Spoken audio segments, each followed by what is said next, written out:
Guys, bike wash করার সময় তিনটে বিষয় অবশ্যই খেয়াল রাখবেন, যেটি করলে আপনার বাইকের রাইডিং এক্সপিরিয়েন্স এবং ডিউরেবিলিটি খুব বেশি বেড়ে যাবে। বেসিক্যালি কি হয়, আমরা যখন বাইক ওয়াশ করতে গ্যারেজে যাই তখন গ্যারেজের পিচ্ছি পাচ্ছি যেই পোলাপাইনগুলো থাকে ওগুলো সুন্দর মতো আমাদের বাইক ওয়াশ টাশ করে আমাদেরকে বুঝাই দেয়, রাইট?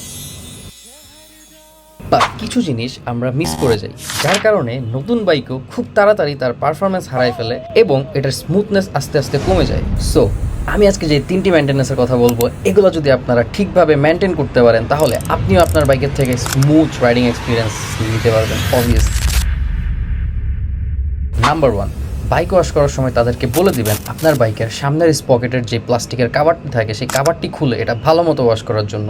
কারণ স্পকেট যদি ফ্রিলি রোটেশন নিতে না পারে তাহলে ওই বাইক থেকে আপনি কখনোই ফুল পারফরমেন্স নিতে পারবেন না।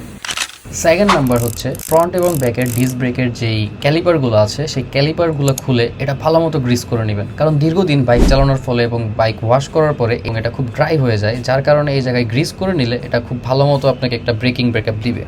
আমার বাইকের যেহেতু ব্রেক শু রিপ্লেস করার টাইম চলে আসছিল তাই এই দুটো রিপ্লেস করে নিলাম। And the last number 3 is, always check করবেন চেইনের অ্যাডজাস্টমেন্ট ঠিক আছে কিনা। যদি ঠিক না থাকে তাহলে অ্যাডজাস্ট করে নেবেন এবং ফ্রি প্লে চেক করে নেবেন, অ্যান্ড দেন চেইনটা ভালো মতো লুপ করে now you are ready to go. আপনি যদি অলরেডি এই টিপসগুলো ফলো করে থাকেন তাহলে অবভিয়াসলি ভিডিওটাতে একটা লাইক করে দিবেন, আর যদি আপনি আরও বেশি যত্নশীল হয়ে থাকেন তাহলে কমেন্ট বক্সে আপনার টিপসটা আমাদেরকে জানিয়ে দিবেন। ধন্যবাদ।